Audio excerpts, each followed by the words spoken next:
A million birds can move as one body, and not a single one is in charge. It is late afternoon in the cold season, and the light is beginning to fade. High above the fields, something strange is taking shape against the darkening sky. A cloud that is not a cloud, shifting, folding, pouring across the horizon like smoke that has come alive. It stretches, it twists, it collapses into a dense knot, and then blooms open again in an instant. This is not weather, and it is not magic. It is a flock of starlings, sometimes tens of thousands of them, sometimes more than 1 million, moving together as if they shared a single mind. People have watched these gatherings for centuries and given them a fitting name, a murmuration. And for just as long, one question has hovered over them: who or what is leading the dance? Watch closely, and you will search in vain for a leader at the front. There is no commander, no guide, no chosen bird deciding where the whole flock should go. If you tried to follow just one starling, it would seem lost in the chaos, tossed about with no clear plan. And yet the flock as a whole moves with breathtaking precision, never colliding, never scattering into confusion. For a long time, this seemed impossible. Surely thousands of birds could not stay this perfectly coordinated on their own. Some early observers even imagined a kind of invisible signal passing between them, a hidden thought shared by all. The real answer, uncovered only in recent years, is stranger and far more beautiful. There is no plan for the whole flock at all. The pattern is built, moment by moment, from the bottom up. Each bird pays attention only to its closest neighbors and simply adjusts to match them. To understand exactly how, scientists first had to catch the murmuration in the act. Researchers set up high-speed cameras at different angles, filming the same flock from several points at once. By comparing the images, they could rebuild the three-dimensional position of every single bird, frame by frame. For the first time, the invisible web connecting the flock could actually be measured. What they found overturned old assumptions about how animals move together.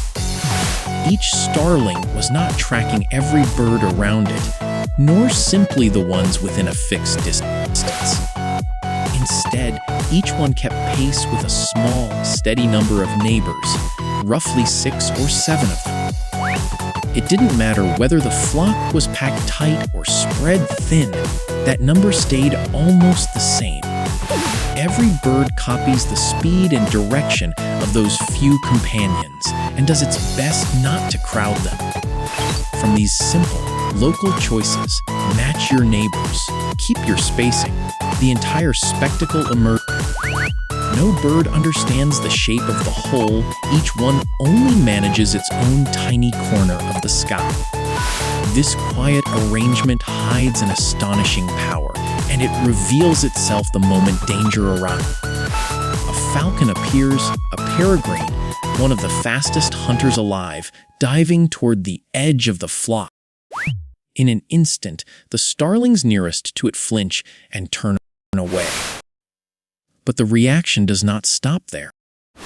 That single turn ripples outward, passing from neighbor to neighbor across the entire flock in a fraction of a second.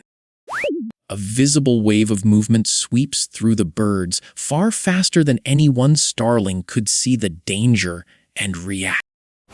Because each bird responds to those linked to it, a warning can race across 1 million bodies almost instantly. The flock folds, splits, and reforms, and to the hunter the target dissolves into a shifting, confusing mass. A predator that could easily seize a lone bird is left grasping at a shape that refuses to hold still. This is the hidden advantage of the crowd. A single wave of alarm shared faster than thought. So why do starlings gather like this in the first place? Part of the answer is simple safety. There is real protection in sheer number. For a hunting falcon, thousands of swirling bodies make it hard to lock onto any single victim.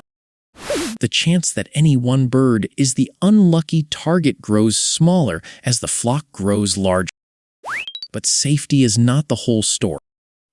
These great displays usually happen at dusk, just before the birds settle down to sleep for the night.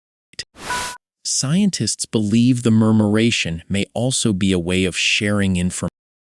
By gathering together before roosting, starlings may learn from one another where food can be found the next day.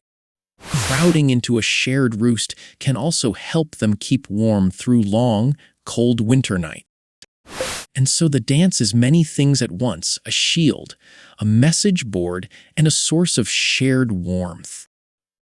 What makes the murmuration so profound is that starlings are far from alone in this.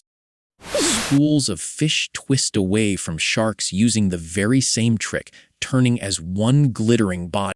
Swarms of insects, herds on the move, even crowds of people can flow by these same simple principles. He gave imaginary creatures on a screen 3 instructions. Don't crowd your neighbors, steer the same way they do, and stay close to them. With nothing more than that, the dots on his screen began to flock, swirl, and part exactly like living birds. Those 3 little rules now bring crowds and creatures to life in countless films and video games. Nature, it turns out, does not need a grand plan to create something that looks perfectly designed. Order does not always flow down from a leader at the top. Sometimes it rises up from countless small decisions below. The next time you see that living cloud pouring across an evening sky, remember what it truly is.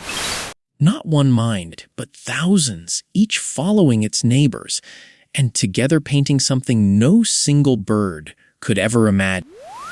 Follow worth knowing for more things worth knowing.